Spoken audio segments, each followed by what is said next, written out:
ఆద్య, ఇక్కడున్నారేంటండి? మీకోసం లోపల ఎదురు చూస్తున్నాను. అల్లుడు గారిని స్టేషన్ నుండి బయటికి తీసుకొచ్చారా? ఎక్కడున్నారు? వాళ్ళు బయట ఏమైనా ఉన్నారా?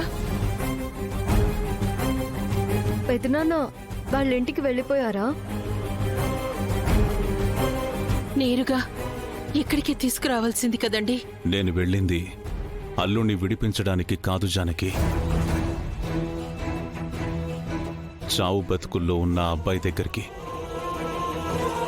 మరి మీరు తీసుకువెళ్ళిన డబ్బు? ఆసుపత్రిలో ఆ అబ్బాయి వైద్యం కోసం కట్టాను. అబ్బాయికి సాయం చేశారు, మంచిదండి. మన రామ కూడా సమస్య తీర్చారు కదా. అల్లుడు గారు ఇంటికొచ్చేశారు కదా. పాపం రామ ఏడ్చుకుంటూ ఇంటికొచ్చింది. ఇదంతా చేసింది అల్లుడు అని ఆరోపణలున్నప్పుడు నేనెళ్ళి ఆదుకోవడం కరెక్ట్ కాదు. నిజానిజాలు తేలేంత వరకు చట్టం పరిధిలో ఉండడమే మంచిది. అయ్యో, మీరేంటండి ఇలా మాట్లాడుతున్నారు? అల్లుడు గారు అటువంటి వారు కాదు అని మీకు కూడా తెలుసు కదండి. అది మనకి తెలుసు, జనానికి తెలియదు కదా.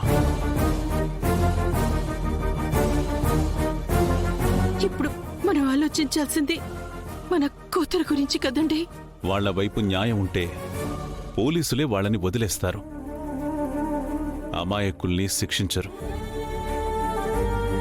అదంతా ఎవరు చేశారో తెలిసి అల్లుడు గారు బయటికి వచ్చేంత వరకు నా రామ ఎంత బాధపడుతూ ఉంటుంది.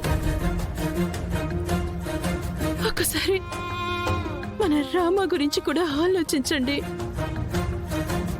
పెదనాన్న, పోనీ కేసు నడుస్తున్నా కూడా శౌర్యని బెయిల్ మీద విడిపించి తీసుకురావాల్సింది కదా.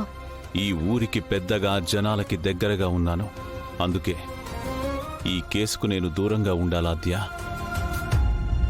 లేదంటే అందరికీ నా మీదున్న నమ్మకం పోతుంది. అందుకని హాస్పిటల్లో ఉన్న కుర్రాన్ని పరామర్శించి పోలీస్ స్టేషన్లో ఉన్న అల్లుణ్ణి పట్టించుకోకుండా వచ్చేస్తారా?